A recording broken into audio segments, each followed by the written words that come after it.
ururka dhaqdhaqaaqa iskaashatada dhagaxda ka shaqeysa ee gobolka Banaadir oo maanta Muqdisho iskugu soo baxay waxay cabasho weyn ka muujinayeen shaqadooda oo muddo bil ah hor istaag lagu sameeyay isla markaasna ku eedeeyay booliska qaybta bari ee gobolka Banaadir. Ururkan oo Muqdisho maanta ku banaan baxay ayaa waxay muujiyeen qaabkay ugu xun yihiin falkan lagula kacay muddada bilka waxayna ay sheegeen in qiyaastii lacag dhan 3 milyan oo dollar ay muddada bilka ay ku leeyihiin booliska Soomaaliyeedna arintaas ay u taalay inay soo farageliyaan. Qaar ka mid ah dhagaxleyda ku banaan baxay Muqdisho oo warbaahinta la hadlayna waa kuwan. Lan tusno warbaahinta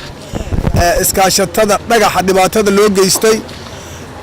iskaashatada dhagaxa marka la yiraahdo waa dad gacmahooda ku shaqeysta waxay sitaan buris iyo badiil iyo waxay sitaan farkeeto ay wax ku soo saaraan waxa loola tagay dabajeex iyo waxa loola tagay muxuu ahaa iyo aaka loola tagay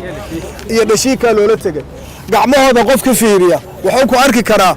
gacmahoodu waxay og yihiin taayirka baabuurka kale dadka waa xoogsato wadanka iyaga dhisay meel walba iyaga dhisay waxa la rabaa qasaaraha ku dhacay 3 milyan oo dollar ka qasaartay waxa la rabaa booliisku inuu bixiyo lacagtaas booliiska lagu leeyahay cadaaladdu waa inay timaado xeer ilaalintu waa inay meesha kormeer ku tagto waa inay maxkamaduhu tagaan waa inuu madaxweynuhu arintan uusan maaragta ka fariisan dadkan waa dadka dalka dhisa hadda iska wuxuu qabso ay dhagax iyo nuurad iyo wax walba waxay ku dajiyeen tiyaatarka diyaar u yihiin inay dhisaan meel walba iyaga dhisay gobolka iyaga dhisay isbartuubinka iyaga dhisay haddana diyaar u yihiin mid istaadi Muqdisho hadda la dayactira inay dhisaan diyaar u yihiin waxa dhibaato intaan isu keenay waxay tahay muddo 30 iyo intaasoo maalmood ayaan dhulka aan ku noolayn oo iskaashatada gobolka Banaadir ay lahayd ayaa qolo booliis sheeganayso dariiska booliiskana leh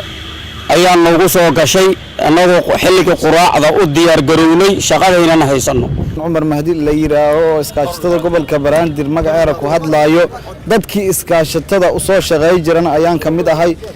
kaawooyinkaas dhagaxa laga soo saaray ayaan ku naafoobay aan nimid meeshan qarax waa dhici jiray dawladda waa ka dhacay qarax waxaa noo qaas ah oo noo yimiday oo nooga xoog badan qaraxaas in noolimay kaawodhiki oo aanu ka shaqaysan jirnay oo naftayna aan ku dabara jirnay oo dadkayna marisay aan ku dabara jirnay in noogula yimiday ee xabada noogala soo dulqaaday nimankaas oo noo yimiday oo qowleysataa waxaan u baahanahay madaxweynaha iyo ra'iisul wasaaraha iyo gobernatooraha gobolka in ay noo yimaadeen ay meesha nagu fiirshaan aan cabasho ka nahay in ay naga qabtaan rabnaa. Daahir Maxamuud Dirir oo ah gudoomiyaha gaadiidleyda gobolka Banaadir kana mid ah guddiga isxilqaan ayaa waxa uu sheegay in maamulka gobolka Banaadir arintii uu ku mamnuucay bajaajka ay aad u soo dhaweynayaan sidoo kalena waxa uu sheegay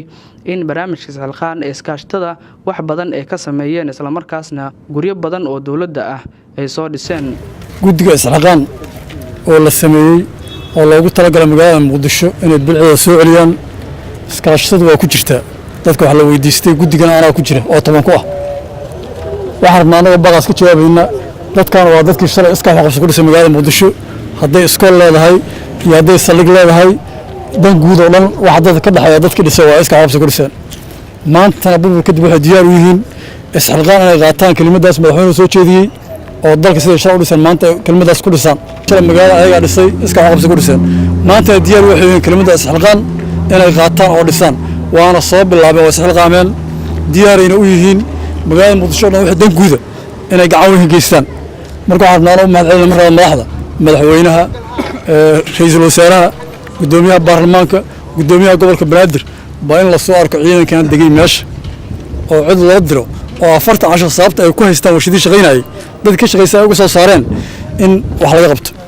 annaga maanta waxaan joojinay banaanbax dhibaato ay ka dhacday meesha dadku aadi lahaayeen way meel ka shaqeystaan ma haysan dadku waxa ka baqan dhiigino ku daato waxaan ka doorbinaa horta madaxda ogeysiino dadkan shaqadooda in la haysto dhulkooda in la haysto goodkooda in la haysto maanta baaqasan jeedinayna waxaan ka codsanaa dawladda inay dhiig daadane si fiican wax looga qabto dadka wax kala mootaa buriskii baangada leedahay meeshii nin qoristaan waa joogaa soo xabadayna 40 maalmood ay banaanka fadhiyaan shaqalaan ayagoo ah. Cabdikariin Shidane Jubbaland TV magaalada Muqdisho.